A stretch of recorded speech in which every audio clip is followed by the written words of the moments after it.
This is Vthrive, the vitamin shoppe natural spring water.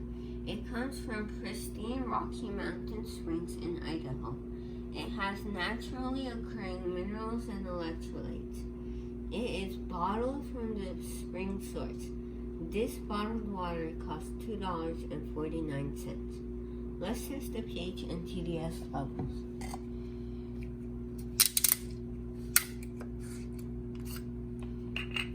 Let's pour some water in.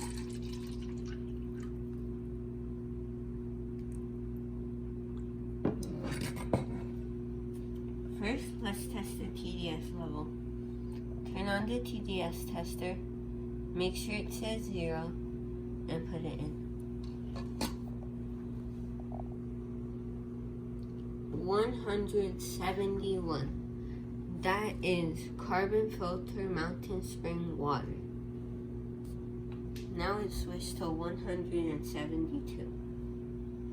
Let's test the pH level. Do 2 to 3 drops. Let's stir it a little for a better result. I give this an 8. This is alkaline pH.